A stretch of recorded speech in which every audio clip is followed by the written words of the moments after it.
Olá, irmãos e irmãs, a paz do bom Deus, sejam muito bem-vindos para mais um momento de oração, mais um momento de meditação, mais um momento em que contemplamos a palavra do Senhor e nos permitimos estar abertos ao seu toque, abertos aos seus ensinamentos. Sou o irmão Daniel Arcanjo, uma grande alegria estar aqui com vocês mais uma vez e que possamos continuar mergulhando mais e mais na palavra do Senhor, deixar que Ele venha penetrar dentro de nós, que tudo o que for dito, tudo o que for meditado, possa ser para a nossa edificação, transformação e ensinamento, e que mais e mais possamos buscar o Senhor infinitamente mais. Amém? Estamos reunidos em nome do Pai, do Filho e do Espírito Santo. Amém. Vinde, Espírito Santo, vinde por meio da poderosa intercessão do Imaculado Coração de Maria, vossa amadíssima esposa. Vinde, Espírito Santo, por intercessão de São José, vinde queimar nossos corações e nos fazer mais santos. Amém. Primeira leitura, Atos dos Apóstolos. Naquele dia, tendo chegado a Antioquia da Pisídia, Paulo disse na sinagoga: Irmãos, descendentes de Abraão, e todos vocês que temem a Deus, a nós foi enviada esta mensagem de salvação. Os habitantes de Jerusalém e seus chefes não reconheceram a Jesus e, ao condená-lo, cumpriram as profecias que se leem todos os sábados. Embora não encontrassem nenhum motivo para sua condenação, pediram a Pilatos que fosse morto. Depois de realizarem tudo o que a Escritura diz a respeito de Jesus, eles o tiraram da cruz e o colocaram num túmulo. Mas Deus o ressuscitou dos mortos e durante muitos dias ele foi visto por aqueles que o acompanharam desde a Galiléia até Jerusalém. Agora eles são testemunhas de Jesus diante do povo. Por isso, nós anunciamos este evangelho. A promessa que Deus fez aos antepassados, Ele a cumpriu para nós, seus filhos, quando ressuscitou Jesus, como está escrito no Salmo 2. Tu és o meu filho e eu hoje te gerei. Palavra do Senhor, graças a Deus. Salmo número 2, Salmo responsorial. Tu és meu filho e eu hoje te gerei. Tu és meu filho e eu hoje te gerei. Fui eu mesmo que escolhi este meu rei e em Sião, meu monte santo, o consagrei. O decreto do Senhor promulgarei, foi assim que me falou o Senhor Deus. Tu és meu filho e eu hoje te gerei. Podes pedir-me, e em resposta te darei por tua herança os povos todos e as nações. E há de ser a terra inteira o teu domínio. Com cetro férreo haverás de dominá-los, e quebrá-los como um vaso de argila. E agora, poderosos, entendei, soberanos, aprendam esta lição. Com temor, sirvam a Deus, rendam-lhe glória e prestem-lhe homenagem com respeito. Tu és meu filho e eu hoje te gerei. Senhor esteja conosco, Ele está no meio de nós. Evangelho de Jesus Cristo segundo São João. Glória a vós, Senhor. Naquele tempo Jesus disse aos seus discípulos: Não se perturbe o vosso coração. Tenham fé em Deus, tenham fé também em mim. Na casa de meu Pai há muitas moradas. Se assim não fosse, eu vos teria dito que não seria assim. Vou preparar um lugar para vocês. E quando eu tiver ido preparar este lugar, voltarei e levarei vocês comigo, a fim de que onde eu estiver estejam também vocês. E para onde eu vou, vocês conhecem o caminho. Tomé disse a Jesus: Senhor, nós não sabemos para onde vais. Como podemos conhecer o caminho?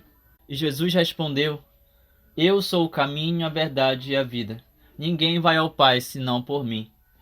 Palavra da salvação. Glória a vós, Senhor. Que as palavras do Santo Evangelho perdoem os nossos pecados e nos conduzam para a vida eterna. Amém. Meus irmãos e irmãs, hoje nós temos mais uma vez a manifestação da graça do Senhor, do poder da sua santa palavra, que revela a força daquilo que a Páscoa reflete, né?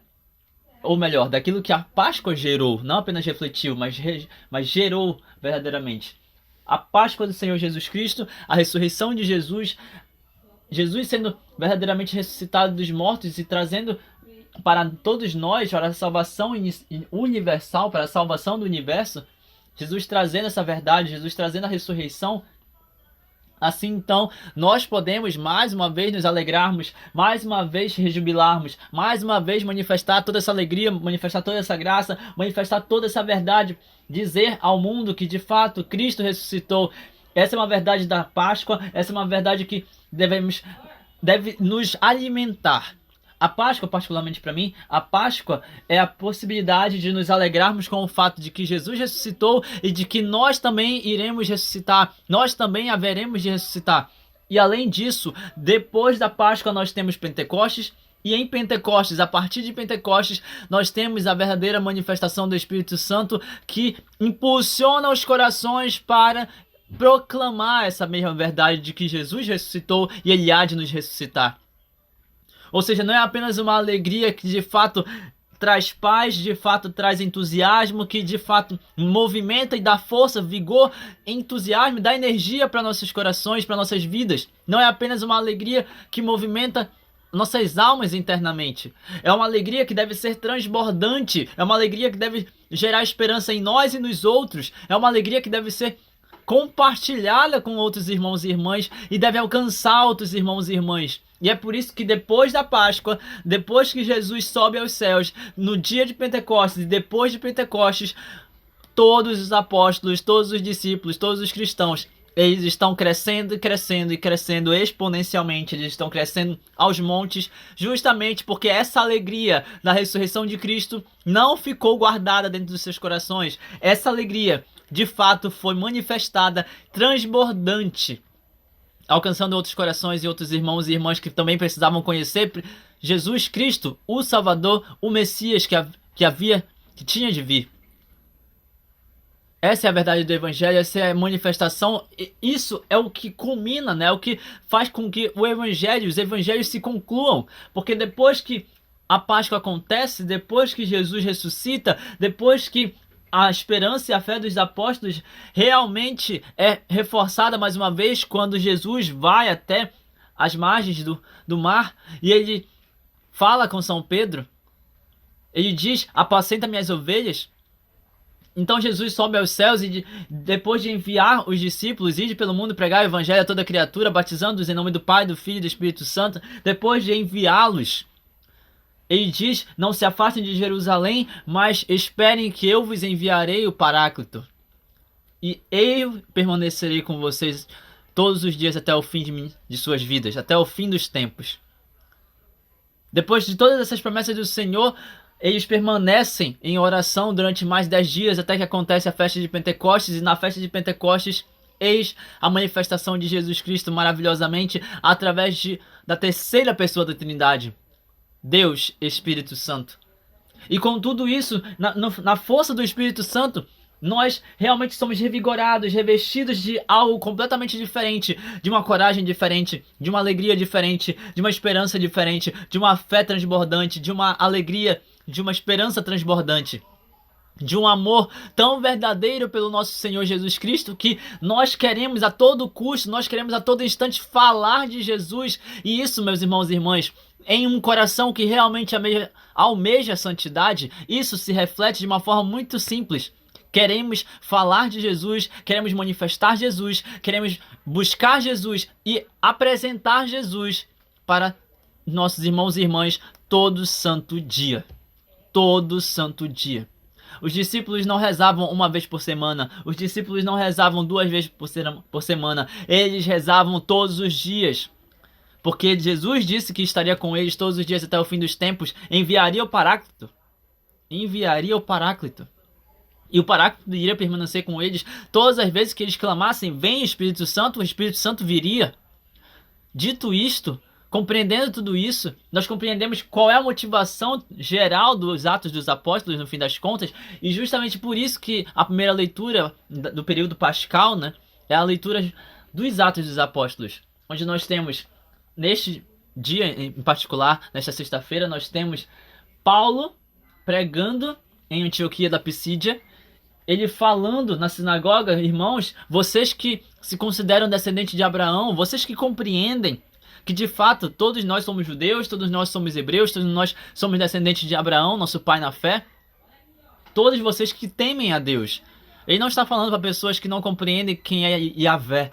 Ele não está falando para pessoas que não compreendem quem é Deus Pai.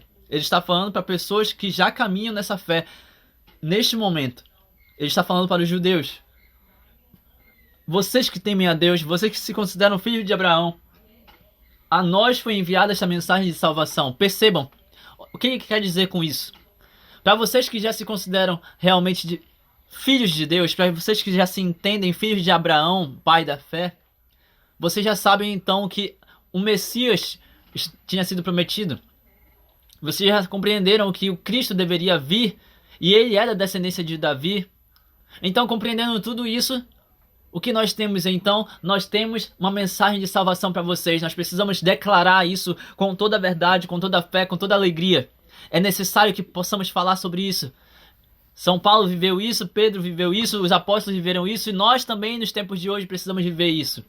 É necessário declarar essa mensagem de salvação, que os habitantes de Jerusalém, seus chefes, não reconheceram quem era Jesus, condenando e cumprindo as profecias que diziam que o Messias haveria de vir e que esse Messias iria sofrer e precisaria ser completamente humilhado, precisaria ser completamente destroçado, precisaria realmente ser destruído como cordeiro imolado, morto, para que pudesse, na sua glória, na sua força, como Senhor da vida e da morte, para que ele pudesse ressuscitar.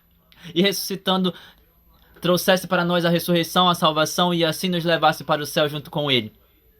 Versículo 28 dos Atos dos Apóstolos, capítulo 13. Nossa leitura de hoje: embora não encontrassem nenhum motivo para a condenação, mesmo assim ele foi condenado, pediram a Pilatos que ele fosse morto.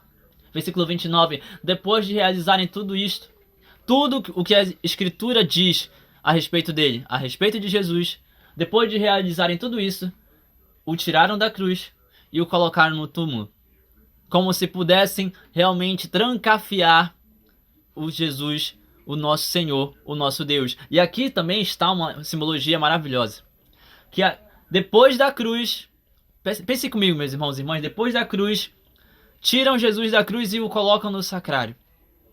Depois de morrer por nós, depois de se entregar inteiramente por nós, o que é guardado no sacrário, o que é guardado no sepulcro, o que é guardado ali dentro, o que é escondido ali dentro, naquele sacrário. O sepulcro já é uma representação do sacrário que há de guardar o corpo santo de Jesus. Sepulcro, sacrário.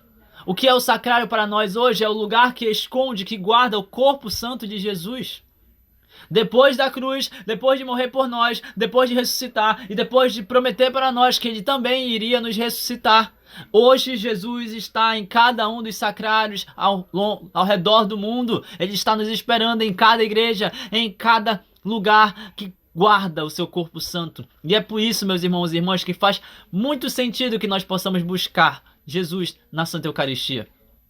E quando nós buscamos por ele, nós o encontramos verdadeiramente, não apenas de uma forma simbólica, nós o encontramos de fato em corpo, sangue, alma e divindade, pão e vinho, da mesma forma como ele prometeu para nós, como ele apresentou para nós lá na Santa Ceia. Eis aqui Jesus, eis então Jesus, escondido, guardado, colocado, trancafiado dentro do sacrário, dentro do sepulcro. Tentaram esconder, tentaram guardar, tentaram silenciar, tentaram fazer mil coisas com o nosso Salvador, mas o verdadeiro Senhor, o verdadeiro Deus, ele vivo está e ele escolheu, ele livremente escolheu morrer por cada um de nós e se esconder dentro de um sepulcro, ser guardado dentro de um sepulcro. E hoje ele continua fazendo isso, ele continua aceitando livremente se esconder, aceitando livremente esperar pelas nossas visitas do corpo santo que está no sacrário. Ele continua nos esperando, meus irmãos e irmãs. Dom Bosco diz isso: se você quer uma graça, visite o Senhor uma vez. Se você quer muitas graças, visite o Senhor todos os dias no sacrário. E se você não quer graças e quer deixar o demônio entrar na tua vida, pare de visitar o Senhor. Pare de falar com o Senhor. Pare de ir lá no sacrário ver o teu Senhor. Quantas vezes você vai ver o Senhor no sacrário? Com que frequência você o adora? Com que frequência você vai encontrá-lo na Santa Eucaristia? Com que frequência você comunga? Com que frequência você realmente respira a presença do Senhor? Com que frequência, meus irmãos e irmãs? Eis então a verdade maior, versículo 30, Deus o ressuscitou dos mortos. Deus o ressuscitou e durante muitos dias ele foi visto, durante quase 50 dias ele foi visto. E eis que então, da Galiléia até Jerusalém, contemplaram a presença do Senhor. Agora, Esses mesmos que contemplaram são testemunhas. Agora, esses que viram o Senhor ressuscitado são testemunhas, deram testemunho e nasceu para nós, meus irmãos e irmãs, o símbolo apostólico que nós chamamos de credo. Nós chamamos de creio. Nós chamamos de dogma supremo, dogma universal, dogma maior. Creio em Deus Pai Todo-Poderoso, Criador do céu e da terra, e creio em Jesus Cristo, seu único Filho, nosso Senhor, que foi concebido pelo poder do Espírito Santo, nasceu da Virgem Maria, padeceu sob Pôncio Pilatos, foi crucificado, morto, sepultado, desceu à mansão dos mortos e ressuscitou ao terceiro dia. O creio dos apóstolos, o símbolo apostólico, o nosso credo, nosso dogma maior. Esse é o resumo total, meus irmãos e irmãs, daquilo que nós precisamos crer. Esse é o resumo total daquilo que nós precisamos compreender.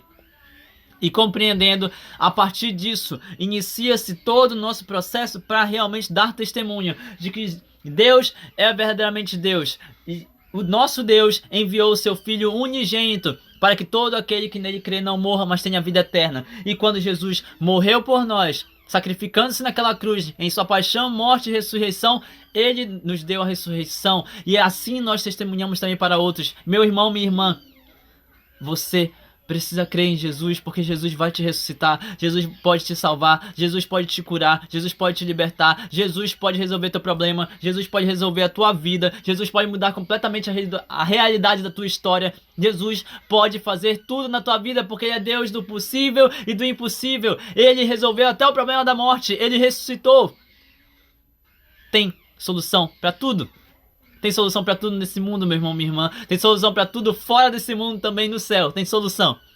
Nós só precisamos crer de fato que Jesus está conosco, que Jesus quer nos alcançar. Nós precisamos estender nossas mãos para que outros também possam alcançar Jesus através de nós. E nós precisamos estender nossas mãos, se nós estivermos caídos, para que Jesus venha, estenda a mão dele e possa vir nos alcançar, possa vir nos tocar, possa vir nos levantar. E assim, compreendendo tudo isso, nós compreendemos então por que o Salmo fala de Jesus.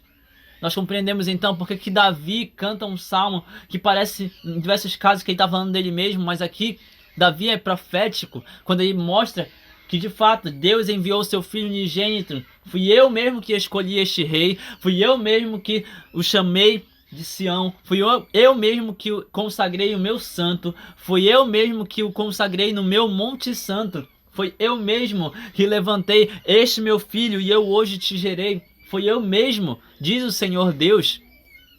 Diz o Senhor Deus.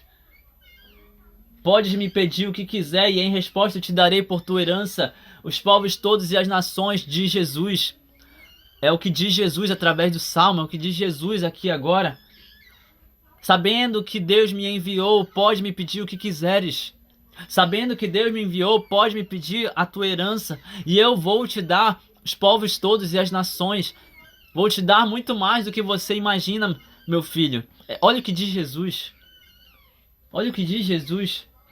E agora, poderosos, entendam, soberanos, compreendam e aprendam esta lição. Com temor devemos servir a Deus, porque Ele nos enviou o seu Filho, e assim devemos render-lhe glória, porque Ele de fato merece todo louvor, toda honra, toda homenagem, todo respeito, como vai dizer o Salmo de hoje. E aqui então, nós nos conectamos com o Evangelho de hoje, um Evangelho curto, um Evangelho que fala justamente desse Senhor que veio escolhido, o nosso Rei Salvador, escolhido pelo Deus Pai, enviado de Deus Pai, o próprio Filho unigênito de Deus Pai. O nosso Rei é este que nos pede, peçam o que quiserem. Ele nos avisa, ele fala para nós, peçam o que quiserem. Eu darei a vocês muito mais do que vocês esperam. Darei os povos todos e as nações, eu darei a vocês. Peçam o que vocês quiserem, mas não se perturbe o vosso coração. Olha só o que Jesus vai dizer, João capítulo 14, versículo 1. Não perturbem o vosso coração, não se perturbe o vosso coração. Tenham fé em Deus e tenham fé em mim também. Tenham fé em Deus e tenham fé em mim também. Daniel, mas por que ele não fala de ter fé no Espírito Santo? Porque neste momento Jesus está presente na vida dos discípulos de forma física, presencial. Então Jesus diz, tenham fé em Deus e tenham fé em mim também. Hoje em dia para nós, Jesus diz, tenham fé em Deus, tenham fé em mim. Tenham fé no Espírito Santo. Tenham fé em Deus Pai, que observa tudo do céu. Tenham fé em mim, que observo tudo aqui da terra e que me dou por alimento na hóstia santa, na comunhão. Tenham fé também no Espírito Santo, que manifesta a vida nas almas de vocês, que dá ânimo para as almas de vocês. Tenham fé na Santíssima Trindade. Tenha fé na Santíssima Trindade. Não se perturbe o vosso coração. Percebam, meus irmãos e irmãs, quem escolhe a perturbação não tem fé, e quem escolhe a fé não tem o coração perturbado, porque confia inteiramente no seu Senhor, porque confia inteiramente no seu Deus, porque confia inteiramente que as palavras e as promessas de Jesus Cristo são verdadeiras e vão se cumprir. Na casa de meu Pai há muitas moradas, e se não fosse assim, eu não teria dito a vocês? Se não fosse assim, eu não teria prometido a vocês um lugar. Se não fosse assim, eu não teria nem vindo, né? Jesus podia dizer isso. Se não tivesse moradas suficientes para cada um de vocês, se eu não prometesse e não viesse de fato para salvar, para ressuscitar cada um de vocês que meu Pai me entregou, olha o que diz Jesus. Se não fosse assim, eu não teria dito a vocês. Mas na casa de meu Pai há muitas moradas. Eu acho muito bonita essa frase específica de Jesus, porque foi a frase que inspirou Santa Teresa d'Ávila, nossa Santa Madre, a escrever as moradas, né, o castelo interior. Santa Teresa d'Ávila vai identificar que tudo começa dentro. No nosso autoconhecimento, que vai nos fazendo entender quem somos, e a partir do momento que entendemos quem somos e compreendemos quais são nossos principais pecados, vamos começando então uma caminhada de mergulho interior, espiritual, e nessa caminhada dentro do castelo, nós vamos passando de morada em morada, morada em morada, até chegar na morada eterna, a morada prometida por Jesus Cristo, a última morada, a morada final, a ressurreição que nos leva para o céu. Por que Santa Teresa d'Ávila escreveu assim? Por que ela compreendeu desse jeito, né? Castelo interior, as moradas. Porque na última morada, quando você entende isso, na casa de meu Pai há muitas moradas. Na última morada, quando você compreende qual é a última morada, que é o céu de fato, Santa Teresa vai dizer que aquele que consegue caminhar por todas as moradas e passar por todas as moradas, superando todos os pecados, superando todos os obstáculos passados, este se tornou santo. Este é merecedor da ressurreição e da vida eterna. Olha só que profundo, meus irmãos e irmãs. Que profundo. E é interessante como isso se conecta diretamente com o que acontece no Evangelho de hoje. Versículo 4. Para onde eu vou, vocês conhecem o caminho, vocês conhecem a caminhada, vocês conhecem os passos no castelo interior. Para onde eu vou, vocês já sabem qual é o caminho. E aí vem Tomé, que é aquele que nós entendemos como não consegue crer sem ver, né? Nós taxamos Tomé apenas por isso, infelizmente. Mas vem Tomé na sua busca, né, na sua humildade, perguntar para o Senhor: Senhor, nós não sabemos para onde tu vais. Como podemos conhecer o caminho?